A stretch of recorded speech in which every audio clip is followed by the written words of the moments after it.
Great. Okay, so welcome to this PRADO water cooler session.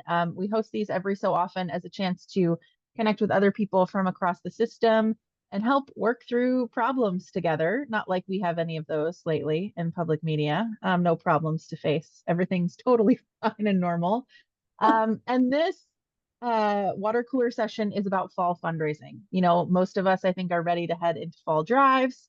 That's right. I'm looking in the chat. Nothing to see here. Nothing to see here. Nothing's happening out of the norm. We were hoping today just to have a chance for all of us to sort of chime in, learn from each other, and work through some of these issues together that we're all facing. And I've got a couple prompts here. And make sure you either use the raise hand feature or I'll make sure to call things out in the chat if people add to the conversation there. Um, so, all right, I guess we'll start with if you are having a fall drive, which I'm assuming you are, if you're here, how much or how little is your station planning to lean into the loss of federal funding in the messaging of your drive? Anybody have thoughts on that?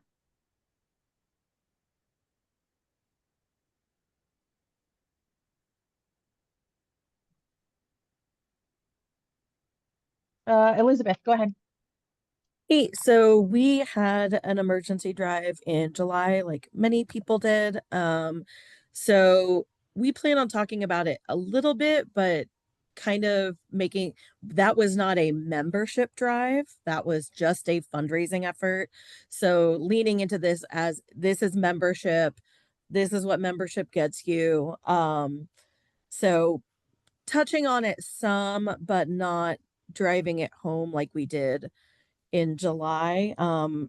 But a big focus is getting people who donated under the membership amount to convert to membership. So people who donated in July at $50 when 60 is our entry, hey, here's a special level for you to come in and be a member and support for the next year.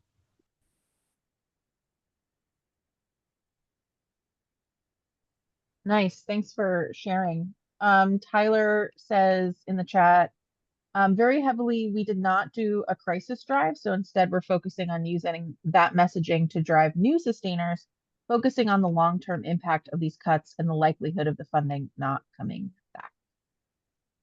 Stephanie, go ahead. Yeah, we're a little unusual here at Interlochen Public Radio because we do a summer drive normally, and we're in a very tourist area, and a lot of second homeowners are up, so it is a great time for us to do a drive. So that's why we do it, and our drive was the week after the rescission vote. That's just when it was planned. So we didn't really message it as an emergency, just that this is our drive and here we are, and definitely leaned on that during the drive. For fall, we do plan on carrying the messaging forward, but with a shift to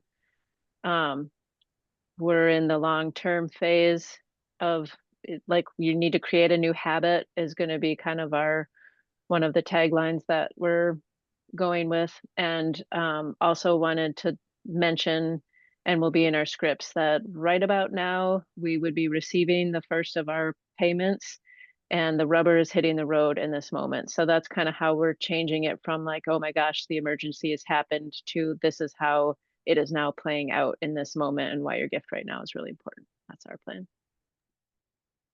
Thanks, Stephanie. I really like that idea of timeliness and like really being in the moment of if that's when your drive is happening, like this is when we normally get that first payment. And so, the shortfall, we're feeling it even more in this specific moment. Jen from Colorado said in the chat that they focused on the federal funding lots this summer, and didn't have any additional on-air drives, but lots of digital and mail outreach. So their fall drive will mention it a bit, but not too much. Sounds like that's sort of the consensus so far, somewhere in the middle. I really hope I pronounced your name right. Is it Rihanna? Yeah, Rihanna. Great, awesome. Yeah, so here at OPB in Oregon, we did have an emergency drive right after the cut, which was very successful. And as usual, we obviously were talking about filling the gap, but we were really emphasizing new members joining in as sustainers, with that ongoing support and making really bold asks to our current sustainers to increase their support. So a lot of the revenue we saw was from people increasing by sizable amounts. And so for our fall drive, which starts late September, we're actually getting pretty close to filling our gap. So we'll mention it, but really from the get-go, we're going to be talking about funding the future. OPB is in a position right now, not just to maintain our service, but to grow. So we anticipate we'll meet that gap maybe even during the drive. So we want a smooth transition, or not even necessarily transition, but we'll be talking about the future the whole time and ensuring that, OPB can continue to grow to serve the community. So again, we'll focus, as always, new members joining us sustainers and asking sustainers to make bold increases to their current gift.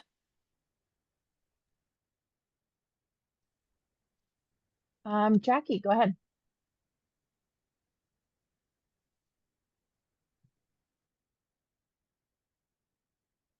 Oh, I think you might still be muted, Jackie. Yeah, similar to others. We'll talk about it a little bit, but not as much as we have this summer. We actually just finished a special match campaign yesterday. So we have a bit of a break between then and when our fall drive starts in October. We'll be focusing a lot on a membership campaign that we started at the beginning of July to go from 1 in 10, people being members to 1 in 5. So we've been communicating the progress on that, on, whether we're moving the needle. So we'll be talking about that, giving updates, and just talking a lot about, be the 1 in 5 that supports our station, WYSO, count me in as a member, that kind of thing.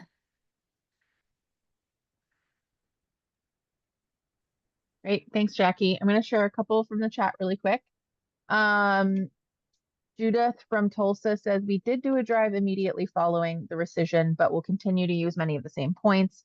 We'll lean more on, you might have taken for granted that Public Radio Tulsa will always be here, but we've learned that this will only be possible when you participate as a contributing listener. And Sabrina says they're leaning heavily into now 100% community funded moving forward. Colby, go ahead. Yes, we had our summer raffle at New Hampshire Public Radio, and that was throughout the month of July. And also, July was when the news about the rescission was really in the news, and people were aware of it. But we still had a really great raffle, even though it wasn't a typical drive. We weren't asking for sustaining members. It was still super successful, so it was cool to see people support us, whether it's buying a raffle ticket, and now we'll have our fall drive in a couple weeks, and we're definitely still messaging that federal funding loss is still prevalent in the messaging. Great, thanks. Yeah, it sounds like that's sort of the consensus, is that federal funding is still there in people's messaging, at least somewhat, but some more than others. Regina, go for it. So I'm going to counter everything that everybody else has said, I think. We did a 3-day emergency drive in July. For context, we have 200,000 people listening weekly. Our total survey area is 300,000. We lost 800,000 in federal funding, and we raised 1.3 million in 3 days. 300,000 of that was challenge money. Okay, so it very successful, more than made up for our CSG, our community service grant.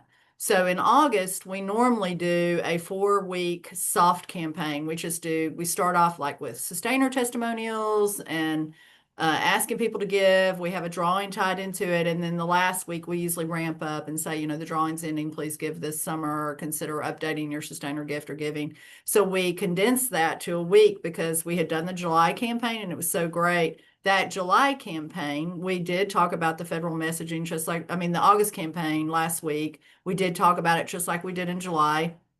We hit it hard. We raised more than double what we raised the entire month last year. So what I would say to everybody is, sometimes we overthink things, and I think we need to keep on this message until it stops working. And right now it's working, and you probably have a lot of donors that have not contributed, a lot of donors that were maybe not listening in July because it's summer. The other thing that I would say is that you don't know what's coming down the road. NPR dues are probably going to go up. I hate to be a downer, but we're still trying to figure out our music rights, the infrastructure to most of our websites, the emergency alert system, and PRSS, which is the satellite system. Those costs are now, they're trying to figure out nationally, how are we going to pay for this? And somebody's going to get that and then start charging stations for it. So there are so many behind the scenes costs that are coming at us beyond our CSG grants. I think that's the way to talk about what Oregon Public Broadcasting said, which I think is the standard to always listen to. The future, what is coming in the future, we don't know. Thank you for the great support you gave us in July. Now back to our regular fundraising. We still have to continue to raise money, and we have to raise even more because of what the system and your local station is about to lose. So we're going to keep on it until it stops working. And when it stops working and we get a lot of complaints, we'll stop. But we have not gotten any yet. And even outside of pledge times, people are increasing their sustaining donations. The last thing I want to say, and this is my drum I'm beating to everybody I talk to, is if you are not asking sustainers to increase their donations, do it now, do it often, do it every break. Our sustainer increases, just our sustainer increases paid off our $800,000 CSG grant, just the sustainer increases in a year. And then the other thing is, if you're not doing texting on Hustle, if you can afford, we use Hustle, there might be other ones. If you can afford to invest in it this year, put it in your budget now and text people during your drive to increase their donations. We raised $200,000 off text increases in those 3 days in July. So, just stuff to think about. But I've worked in public radio 35 years. I've never seen a response like this or giving like this. So yeah, asking them to double. I've heard some people saying, oh, we did the math and it was $4 an increase per each sustainer. So we just asked everybody for a $4 increase. You're leaving money on the table. I would ask for double. I would ask increase to leadership circle level. We've had 400 more people at $1,000 and more since July 1, given at that level. So That and is, $18 a month. Wow. I was going to say that is the perfect segue, Regina, because there's a lot of chatter in the chat right now about sustainers and increases and such. Folks are talking about, OPB has seen the average sustainer increase of $18 a month. Wow. At Vermont Public, we've had, I think it's nearly 2,000 folks upgrade their sustaining membership since the news broke in July, and just the upgraded portion of those gifts is $250,000.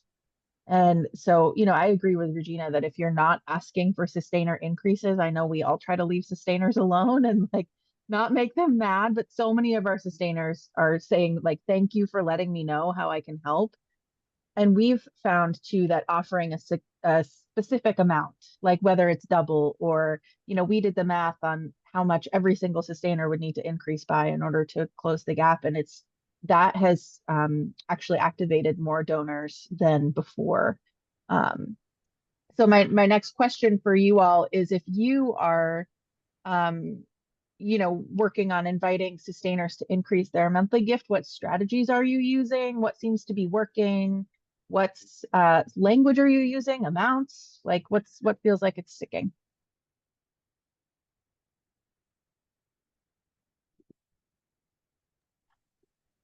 Elizabeth, go ahead.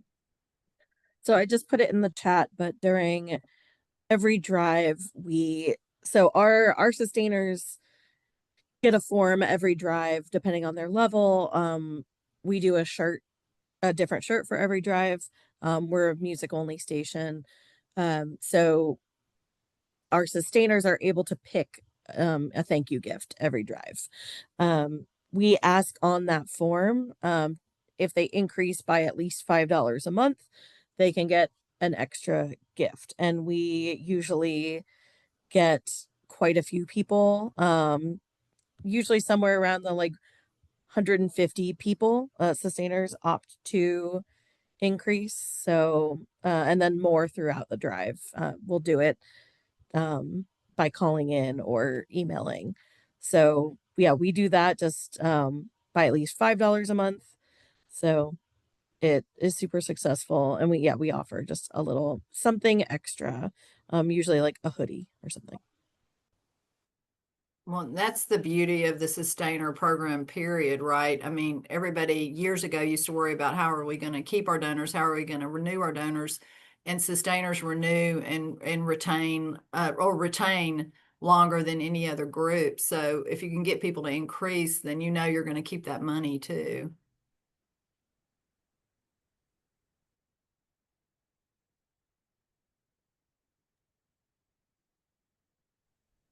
What else? Does anybody have any language or tactics that have worked really well for sustainer increases? I see Rihanna said in the chat, during our emergency drive, we offered sustainers an iHeart OPB magnet for an increase of any amount, and they pitched increase even double your monthly contribution. Not to put her on the spot, but my colleague Sarah is here.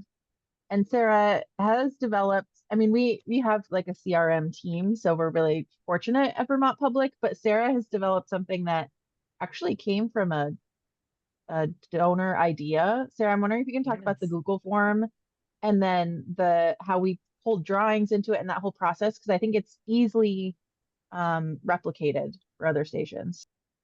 Totally. So we had used the sustainer upgrade. I just make a Google form that they fill out and they can upgrade, and it's super easy. I've heard from a number of donors that they're just like so happy to do something that is so frictionless basically on their end. It is a little bit of work on mine, but one of our donors asked, it's like, why not have this increase option on the form that we send out to sustainers before drives that have different giveaways? And I just added a quick little, if you want to increase your sustaining gift, here's a number of different giving amounts you can do. And we got a lot of people just upgrading their sustaining gift off of that inclusion form for the giveaways. So I have continued to lean into the Google form, but right now I am also experimenting with Typeform to have those increase asks built directly into the email, and they can click on it from there. And that will import a lot easier into our CRM, but the Google Forms I have been doing manually, which takes a while, but it's fulfilling to do. But yeah, I think having something where they don't have to enter their full information again, just letting us know and we take care of the rest really encourages folks to donate and upgrade their gift.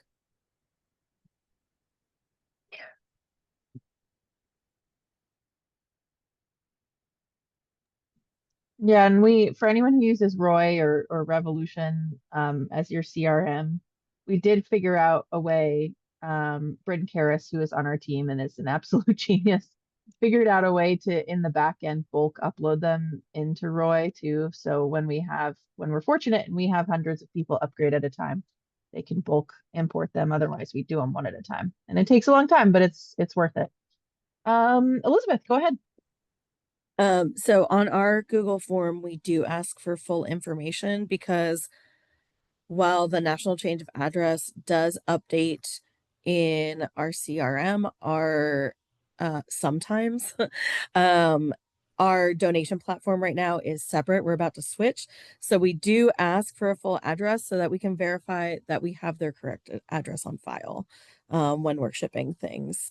So but usually people are able, because it's a Google form, they're not having to like read it over the phone to somebody and, oh, well, you should have my information already. It's usually, sometimes it'll autofill, like on mine, it'll autofill.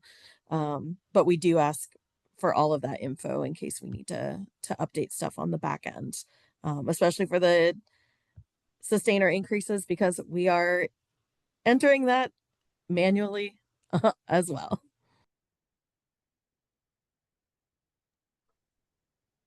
I'm looking at the comments and Jackie says every campaign we do includes a sustainer upgrade ask, email, mail, text, but now I'm leaning more into just asking them to double whatever their current monthly gift is. Our on-air messaging usually has at least one sustainer upgrade spot, and I've gotten more comfortable with aggressively pitching $100 a month during drives.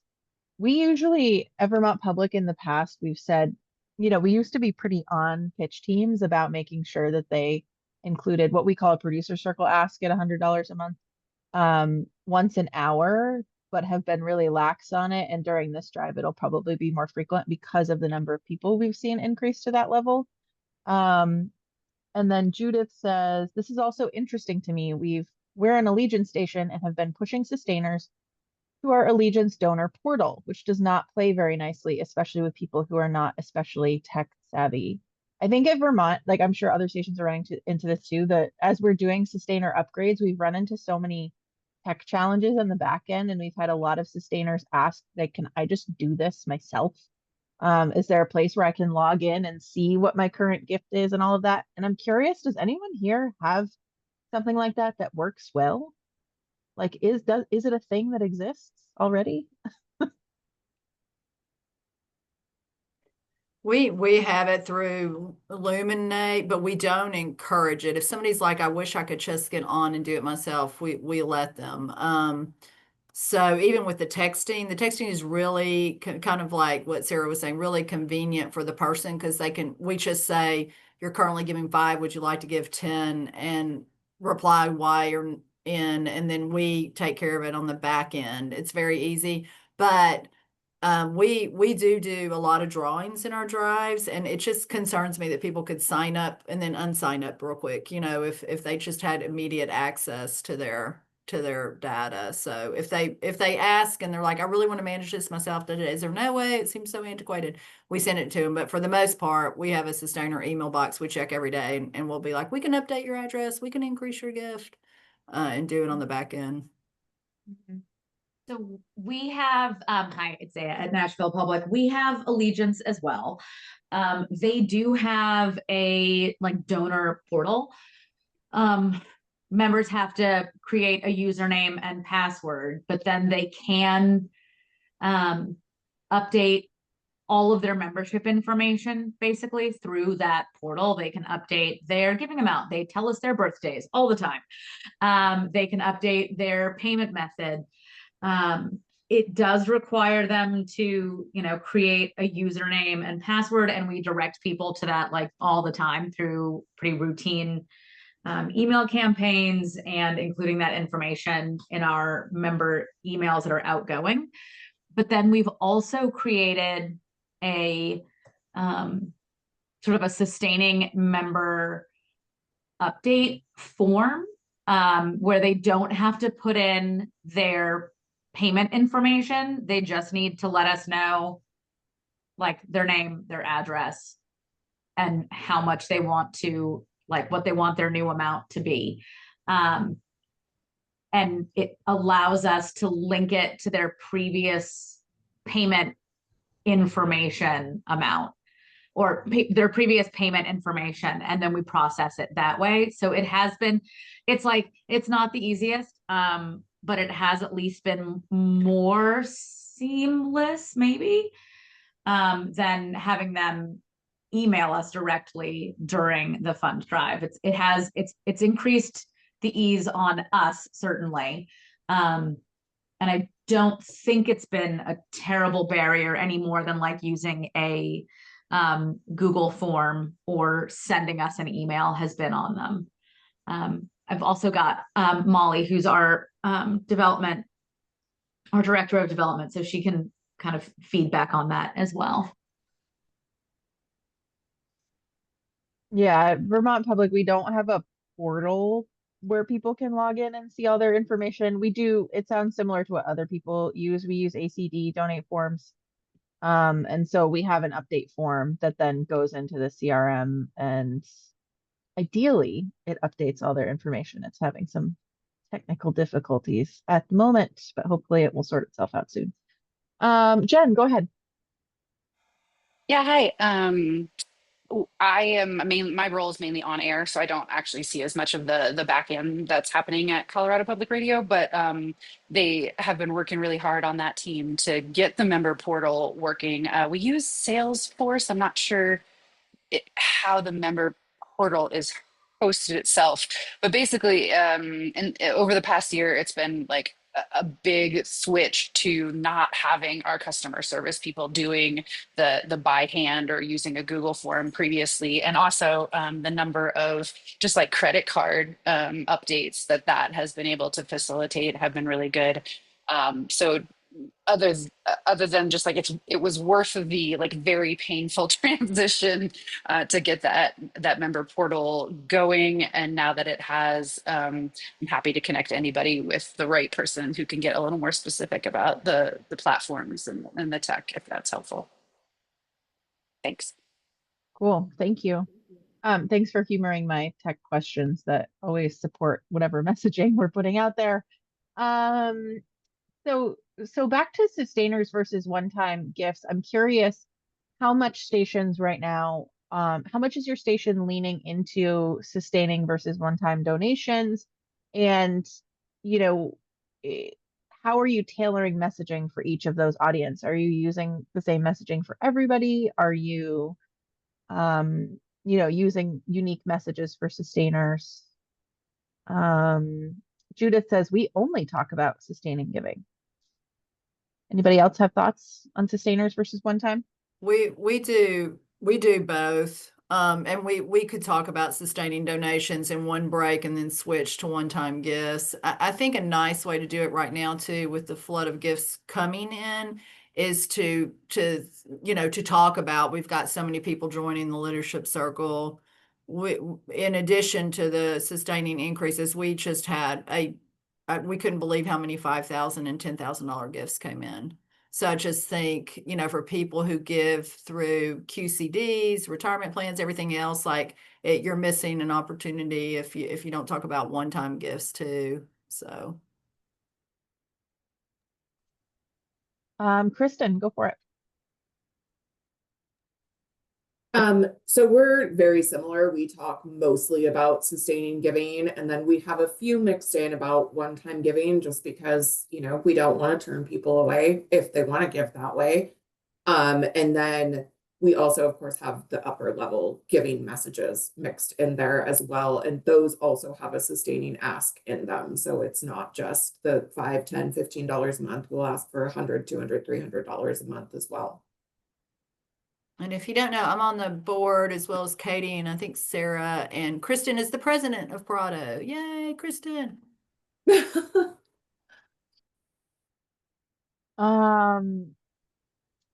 From the chat, it sounds like there's a mix, but I did want to share, Judith was saying, talking about sustaining giving all the time, and she shared that per Jay Clayton, who works for Greater Public, yes, that's right. It doesn't typically suppress one-time giving, but talking about one-time giving does suppress sustaining giving. So something to keep in mind. And it sounds like a mix. Some people lean into sustaining more than one time. Stephanie, go for it. Yeah, I don't know if others do this and be interested in anybody's thoughts, but one of the things that we started doing, particularly like on air, we really talk about sustaining giving and leadership giving, and then let the chips fall where they may, how people want to give otherwise. But in email, I had a new field added to Salesforce a while back that is do not ask for sustaining giving, that we use because we were starting to get some of our really loyal longtime donors, as well as like QCD and IRA donors, be like they'd email us back and be like, I just don't like giving that way. Like, it doesn't work for me. My financial person says don't give this way anymore. And we've had a lot of sustainers over the years cancel and say, I retired and now I want to give this way. So we've added in an option where we don't ask certain people about it. And so we can segment our drive emails to really focus on sustaining asks for groups that we want, but then leave out and ask for one-time renewals for folks that have either indicated that or their giving history shows like they are IRA or QCD or other kinds of donors. And that has worked and not been a too terrible of a lift for us, and seems respectful of what they've communicated to us. So I just want to mention that, and if anybody has any like, oh my God, why do you do that? I'd be interested in hear devil's advocate. I think that's smart, because it's like Kristen said, you're respecting how they want to give. And I'd have to say I disagree with that one-time gift suppresses sustaining gift, because we've always talked about you can become a sustainer or you can give one time. And we do have a majority sustainers, like 80, I think 7% of our donors are sustainers. But this drive, we had so many one-time gifts, and being able to say on air, like maybe you'd like to give through your QCD and have options for them to give, just spurs more. And we would say, wow, we just had a donor make a $5,000 contribution. And then a few hours later, another $5,000 contribution would come in. So I think it also encourages people to think, oh, I can give at that level. I think it's just making sure that you balance it all, and that you give every listener an option for the way they want to give, like you said, Stephanie. I think that's smart. Yeah, we've been leaning into really hard for the past few drives, trying to keep in mind. So our drives, I should mention, our on-air fundraising is it's unscripted.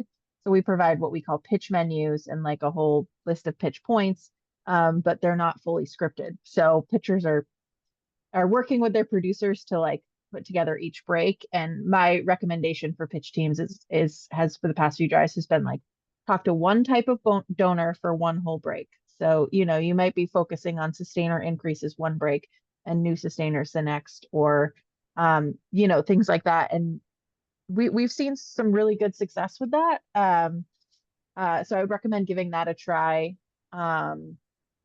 If you're looking for something new and have sort of been doing like the whole wide approach and trying to talk to everybody at the same time.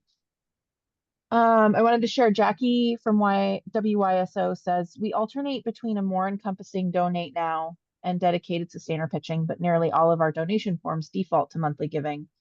Donors have to click the one-time donation to give that way. We also have specialized forms for situations like people donating via a QCD. The other thing I wanted to share about like language for sustainers is I'm curious how many folks are using segmenting in your donor emails, to speak to different groups at the same time. We have been working, it's Sarah Matthews who was talking before, has been working really hard at segmenting our emails in terms of, so when we send out an ask, there's multiple segments. And so if you're a one-time donor, you'll probably get, a sustainer conversion ask. If you're a current sustainer, you'll get an increase ask. If you're a non-donor, like trying to move people around and through in a really intentional way. And we've also seen good success with that. Lots of enthusiasm for segmentation in the chat. So a couple other questions I have for the group about fall fundraising drives and messaging is, as we've been talking about, many stations have been fundraising since the news of the rescissions broke, sometimes some even before that, when it was being debated in Congress. And so I'm curious, one, is your station recognizing or noticing any donor fatigue? And if so, how are you addressing that fatigue among your audience?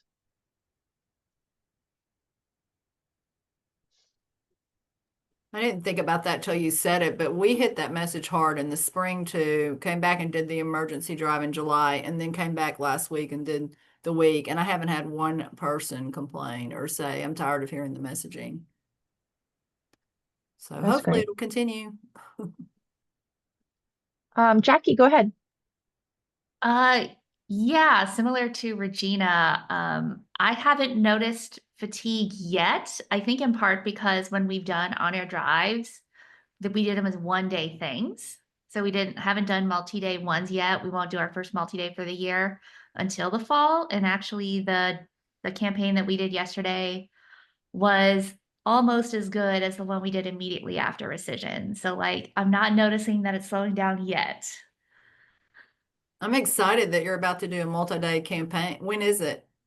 Our fall drive is the 7th to 12th of October, and we'll Mm. do like 3 weeks of messaging leading up to it. Yeah, it'll probably go great. Yeah, it's sort of similar.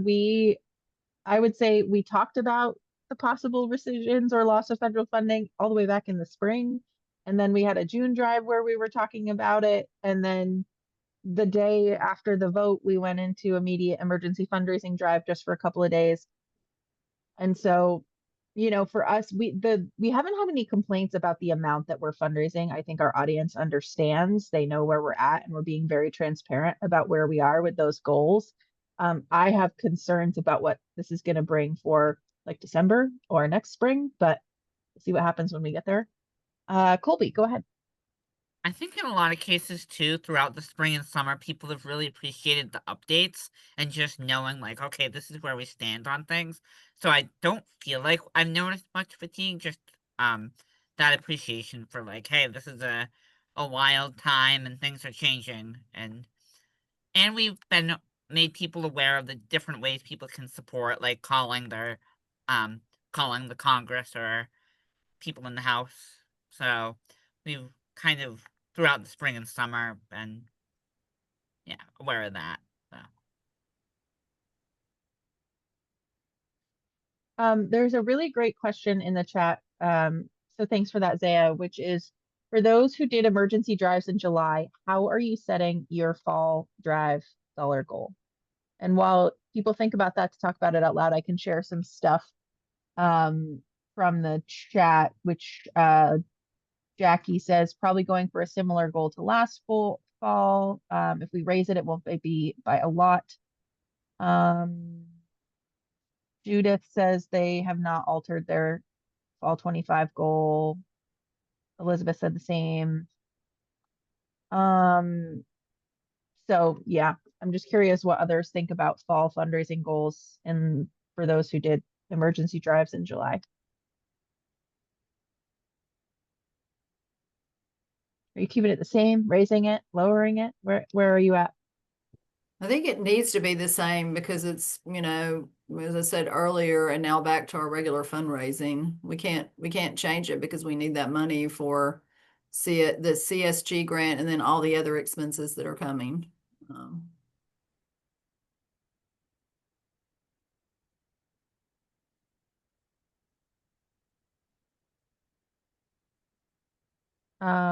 Rihanna says we don't have dollar goals for our drives. Our goal is always to get as many new members joining as sustainers as possible, and now sustainer increases too.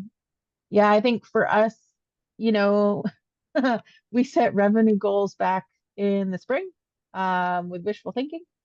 And now our revenue goal is way higher than it was because we're trying to make up that difference. And so we will likely keep our fall revenue drive goal the same, but also knowing that the approach has shifted. Like historically for the past, I don't know, 5+ years, drives at Vermont Public have really focused on dollars in the door most of the time rather than once they got to a certain threshold of sustainers, they weren't focusing on that. So now that we're going back to focusing almost entirely on sustainers, it will change the amount of dollars in the door that day. So I think we might shift ours, but it's because the whole approach has changed.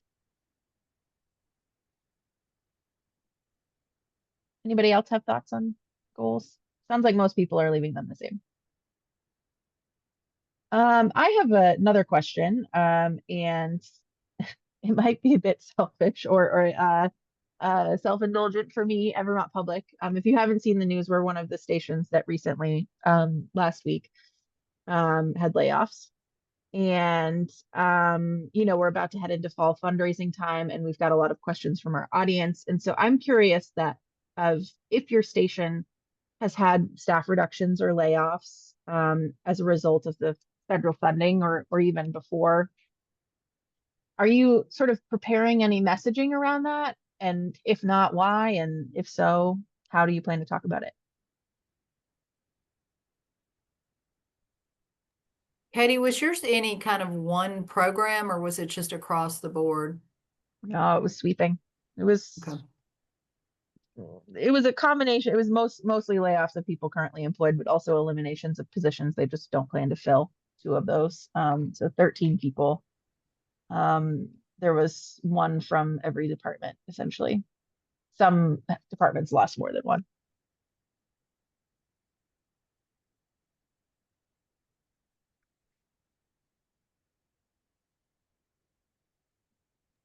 Yeah, we haven't had layoffs either. I was wondering about, is anybody from the LAist on here? Because I know they've gone through multiple layoffs. So I was wondering how they addressed it. I don't see Deanna, but I could reach Mhm. out to her. Well, if anybody has thoughts on it, please reach out to me because we are trying to figure out if and how to talk about it. And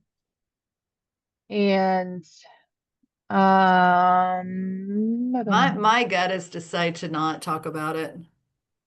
I don't think because it's just not, I don't know. I have a philosophy about fundraisers that even in emergency drive, they should always be like inspirational. You should always be like, our donors are making this possible, and you make everything you hear possible. And if people contact you one-on-one and say, well, you had layoffs, then you can call that person and talk to that person. But I wouldn't, I Yeah. don't know. I don't think we would, if it happens here, I don't think we would talk about it on air.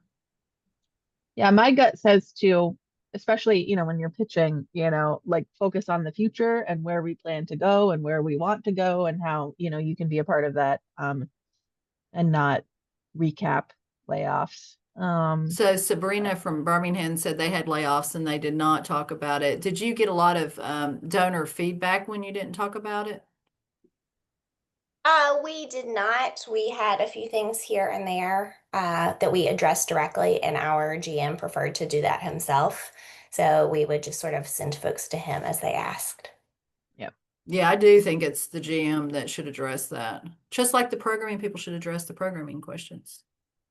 We're just here to be happy and say thank you and ask for money. Mhm. Another question I have for the group, thank you for indulging my layoffs question, is about approach to scheduling your drives. Like, are you planning to alter your drive, your on-air schedule, either for fall or coming into December? Especially those of you that had emergency drives, or are you just planning to move forward business as usual?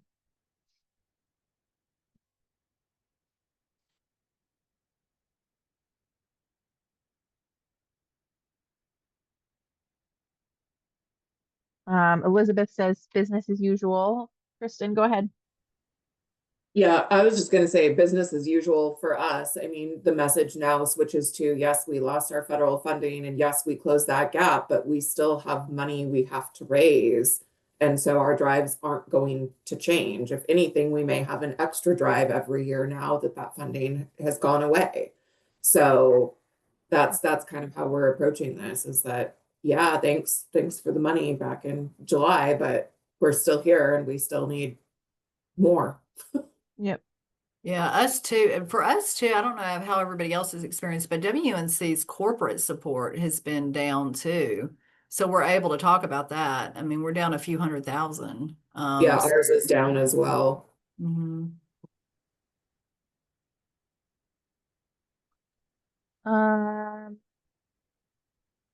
Yeah, it seems like everyone in the chat is saying same number of days.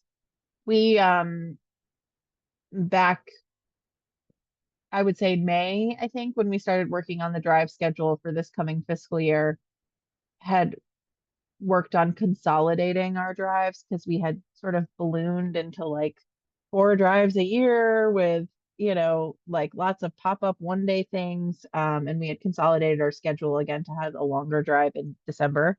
And I think we are revisiting that, and might stick with the 4 drives a year. We'll see what Okay, happens. and Katie, are you doing the TV and radio drives? Are you? Yeah, so Yes. it's a lot of. And they Yeah. don't usually overlap. Yeah. Sometimes they Wow. do. It's actually easier when they do. When they don't, we're in drive mode for what feels like months, just constantly.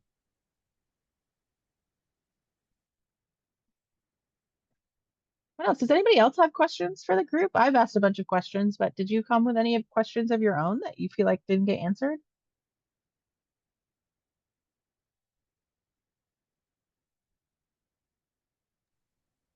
I guess I'm kind of curious, before our fall drive, we're doing, spearheaded by our executive director, a series of really programmatic focus events where we're inviting people from the community to come. I think there's 4 scheduled, and just talk about programming, what they want. I think like many people are leaning on the local programming that we provide and really seeking input from the community about what they want, what they expect from IPR. And at least, like, they're not fundraising events, they really are programming, but it is great cultivation as we move toward a drive. And I'm just curious if anybody else has been doing um, you know, events that are really kind of going out and being with folks that have been so generous since the summer. And if you have any insights or thoughts about that.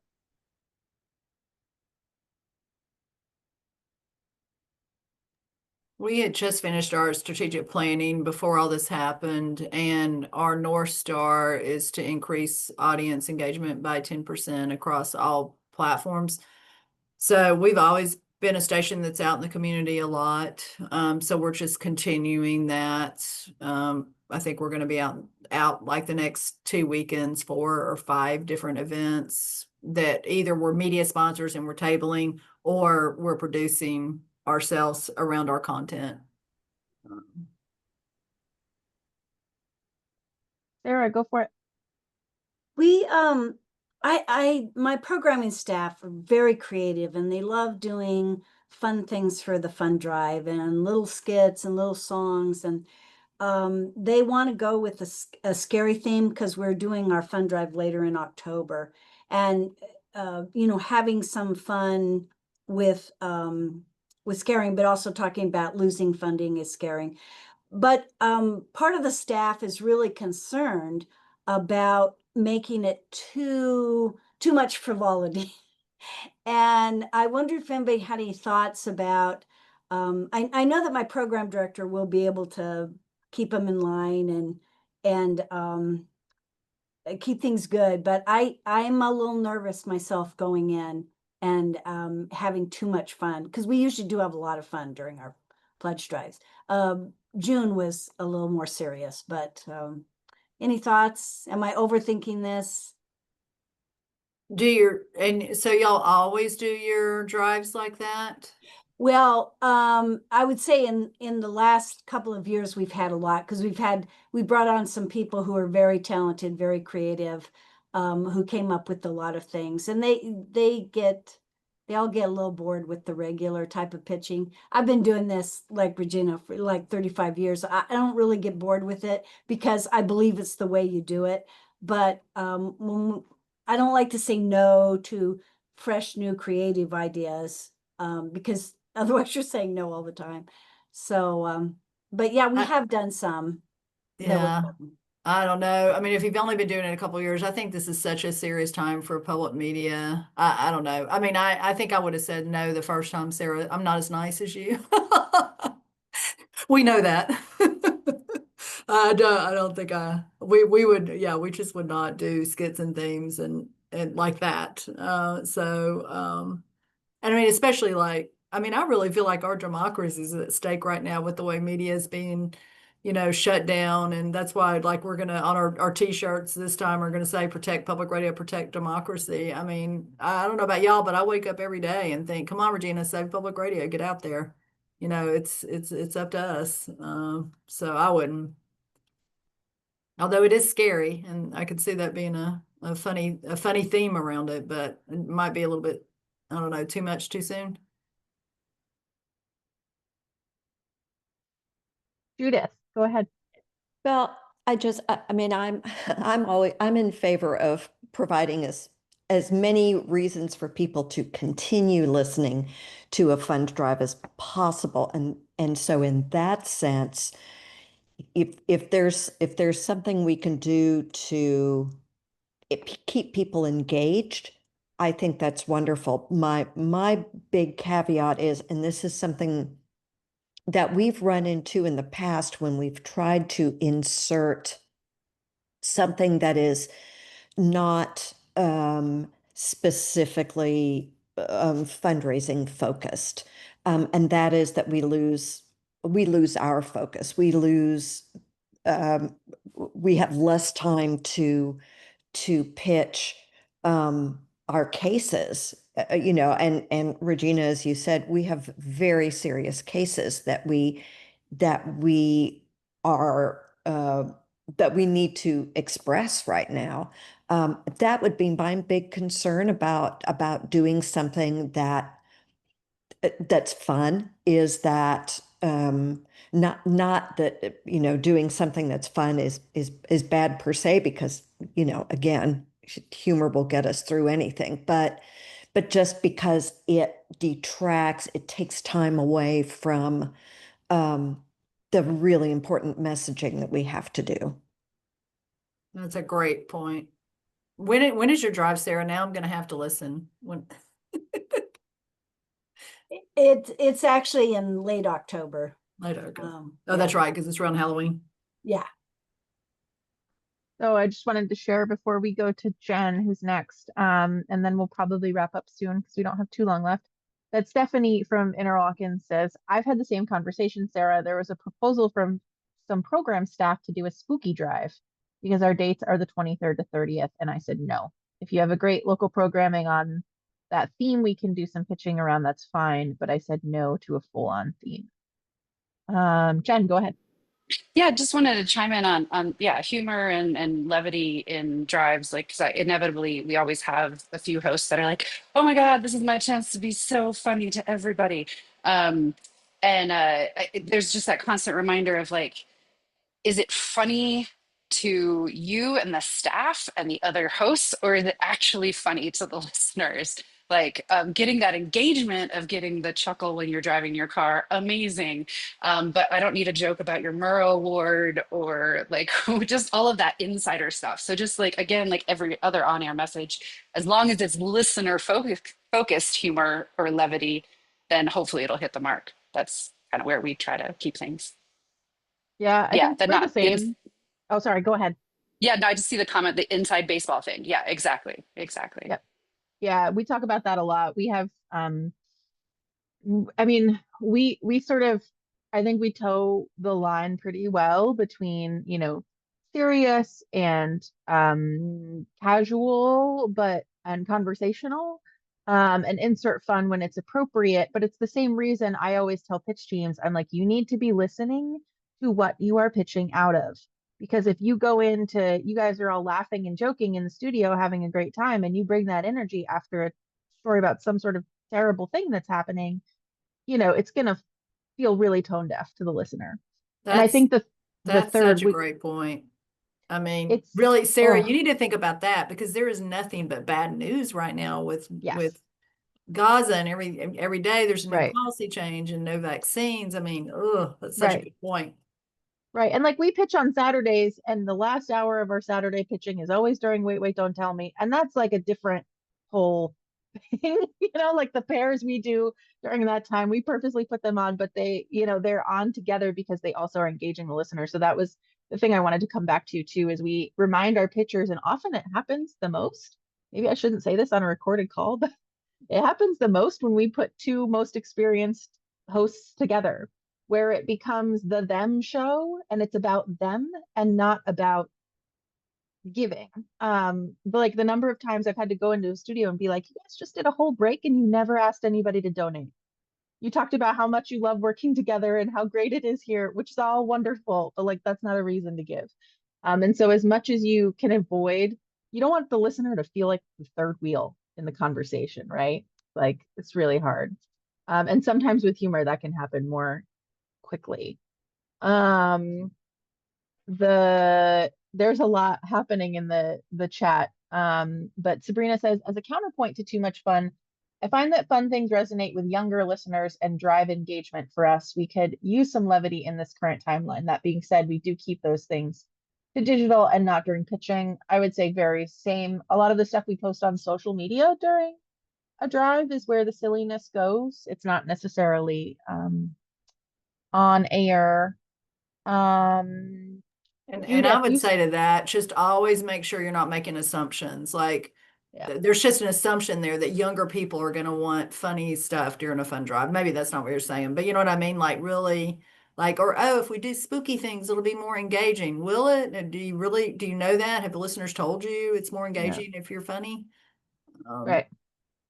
Yeah, totally. I think especially in this moment we're in, you know, it's not laughing, funny, silly time. But at the same time, we talk about where I work, how the listeners, especially when we were recently talking about layoffs and stuff, where I work and how to message that. It's kind of, I don't know, it's harsh sounding, but like those of us who work in the building care way more about what happens in that building than the listener or the viewer ever will. And it's not that they don't care about the organization, it's not that they don't care about public media, but the like day-to-day happenings and sort of like inside jokes among staff are not as important to them. Judith, you still have your hand up. Did you have anything to add? I don't want to miss any. No, I do not. I'm lowering Okay. my hand now, so sorry about that. Great. Does anyone else have anything to add before I end this session? No. Okay. Well, thank you all so much for coming. We did record this, so it'll be available for you to review later on. Regina said earlier, myself, Regina, Kristen, Sarah's here. There are quite a few of us from the board of PRADO, and we're just so grateful that you're all here. Make sure you ask those questions on Slack. Us and others are all here to help. And hang in there, everybody. We're all going to save public media together. Woo-hoo! Yeah. Go team. All right. Bye, guys. Bye. Bye.